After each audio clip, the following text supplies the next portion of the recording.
Hello, anybody watching. My name is Dylan, and I like to build houses in The Sims 4. Today I am building 4356 Wisteria Lane from the TV show Desperate Housewives. This is the third house that I'm building in this Wisteria Lane series, and this is definitely one of my favorites. The other week I built... I guess I don't even remember the number, but I built Susan's house, and then next I built Lynette's house, and then this one is Katherine Mayfair's house in the TV show Desperate Housewives. When the show first came out in 2004, this was the house that Mike Delfino was renting. And I don't remember who he was renting it from, but he lives here for, I think, 2 seasons. And then in the 3rd season, I believe, he ends up marrying Susan Meyer, and he moves into her house. And then I'm not sure what actually happens to the house in the after he moves out. I guess he didn't sell it because he was renting it. But then Katherine moves in season 4, and she had apparently originally lived on Wisteria Lane back before the show started, and from like 1980 something to 1980 something to I think 1994 is when they claim that she left. And then she moves back into this house in 2004, and she lives in this house for show-wise, I think, until like 2016. There's like a 5-year gap in the show. The timeline gets kind of weird.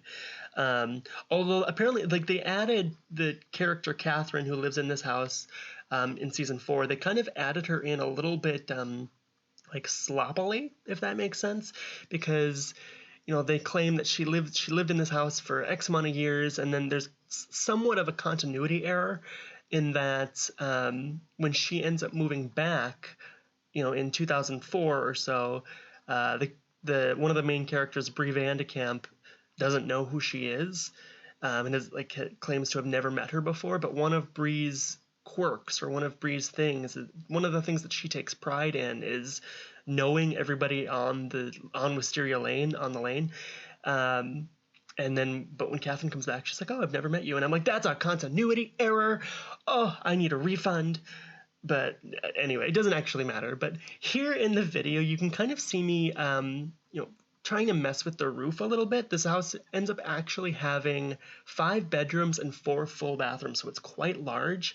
I didn't have any footage of me making the interior, like furnishing the interior, but yeah, with five bedrooms and 4 bathrooms, it's quite large, and you can kind of see a cutaway there because I was working on the roof a lot, and I could just tell that it was going to take me quite a long time to get the roof how I wanted it to go.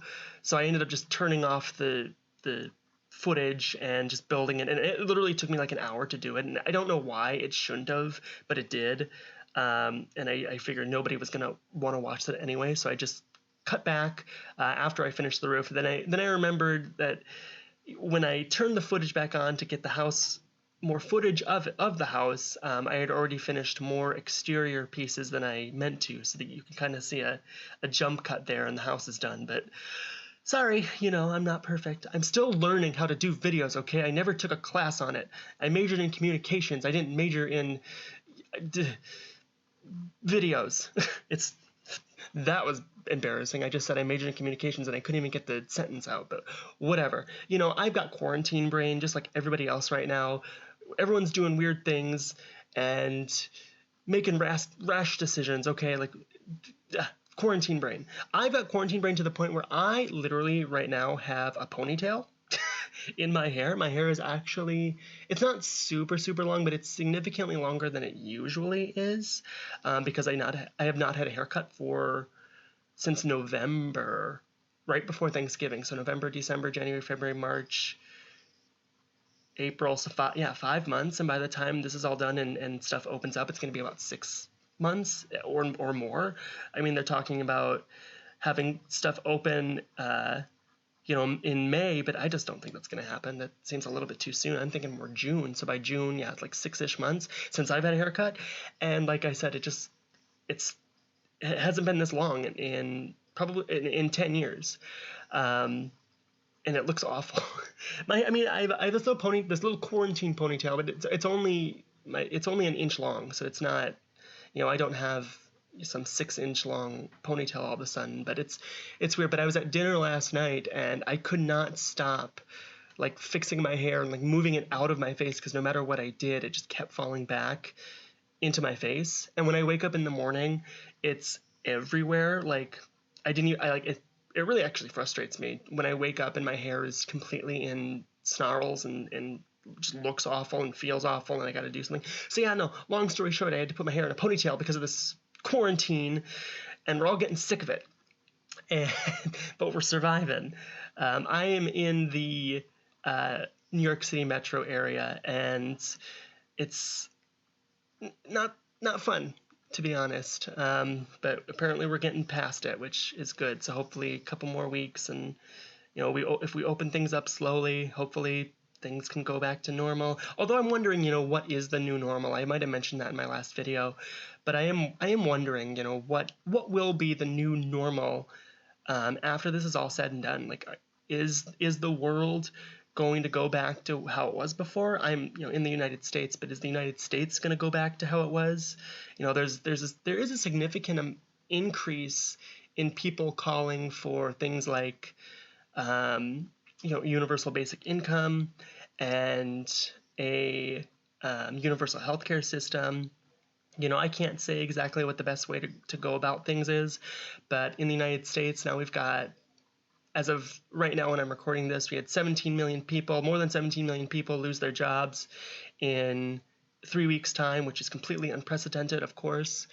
But that also means, 17 million people, 10% of the United States population, just lost their health insurance, if they had any at all. But, and now we're in the middle of a pandemic. I mean, things are hopefully going to be getting better, but they're not better right now. And now a whole lot of people are on unemployment and do not have health insurance, and they might have just had health insurance a couple days ago or a couple weeks ago. But anyway, I'm going on a tangent like I usually tend to do, and I haven't really talked that much about the house. But this house, like I said, has 5 bedrooms and 4 full bathrooms. On the first floor there, you saw me make this little small bathroom with, it has a shower in it, but off camera, when I was going through this footage today, or going through the house today, excuse me, I decided to change it into a bathtub and shower combination, like the one in that bathroom that's right there. You can see, I'll have overhead screenshots of the build that you can see what I did. And I think that was a good call. You don't really tend to see as many houses that just have a bathroom only with the shower or only with the bathtub in them anymore. You tend to see a lot of times they either have both. They either have like a master bathroom, like this one here, where it's got a shower, a separate shower and a separate tub. That's very normal, at least in the United States. But you don't tend to see bathrooms that only have, especially like only just a bathtub in it anymore. Showers are they've obviously been a thing in forever. In this country, not forever, but for a significant amount of time now that it's been showers. But I don't remember where I was going with that actually. But oh yeah, no, the bathroom downstairs initially just has a shower, but then I did change it later to have the bathtub shower combination, which I really like. This house, it's craftsman style on the inside, which is probably my favorite style of house, just in real life. I like the little details, even though I can't tell you all the details that go into making an actual, real life craftsman house. And I think if this house followed craftsman a little bit more, I would have maybe ventured out a little bit more with some of the stuff, because I used a lot of the same style of furniture and like wallpapers and floorings and stuff like that. Whereas in like a real craftsman house, you're a lot of times going to see a lot of different rooms with different flooring, different, carpeting and wood flooring and stuff like that. But this house is a little bit more of the same, but it does, I think, match pretty well throughout all 3 floors, which is important to me when I'm playing Sims. I like to play with the walls up when I'm playing Sims, actually. I know a lot of people play with the walls, the cutaway walls, but I actually play with the walls up. And so I think it's important to have rooms that look cute and look very, what's the word? Very composed. That's very much my style in real life and in Sims. And so that's kind of the style that I went for with this house. And then the exterior is like craftsman and alpine, and it's very brown, as you can tell. You can see that little side on the left. That is where a garage is supposed to be.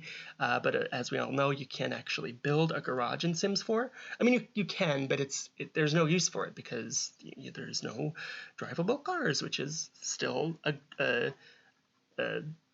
something that makes everybody who's played Sims 4 a little bit angry, because like why we had cars in Sims 2 and in Sims 3. Even if you can't drive them, like, I mean, you can get the move objects by debug cars, but you can't really own any, which is silly. But anyway, that garage area there, you'll see it in the overhead shot. It's more of like it's an open to the air deck space, I guess. You can see right there on the side, right there, that I opened it up, and I like that. I think it's actually really cute. And there's multiple different doorways that allow you to get into it, so it is usable. And then I also put, what did I put in there? A chess set and an easel, so it's usable. That's one thing I like to do about all my Sims houses, is that I like to make each room, functional and like a reason for it. So even if I can't really think of what to do with a room, I'll put a bookshelf in there, or like a bookshelf and chair at least, just because you can use it. Rooms in real life houses, you can have a room that you don't actually use that often, and you can have a room that you don't really use in Sims as well, but it just seems silly to have a room that you don't use in Sims because you spend all this time decorating it, and then if you don't use it, what's the point? So anyway, I went off on another tangent, but I'm just gonna blame quarantine brain. I can't get my thoughts in order here, and also it took me quite a long time to get this footage going. This house took me about 2 weeks to do, just because I couldn't get into the whole building thing with this whole whatever going on. But here is the house here. You can definitely find this house on my gallery at Carl Dillinson, same as my YouTube name here. And just kind of go from there and find more of my Wisteria Lane houses if you're interested. And you can also go to my YouTube channel and subscribe. I would love it if you do. I just passed 30 subscribers, which is a big deal for someone who's never done this before. But thank you so much for watching. I hope you have a fantastic day. Bye-bye.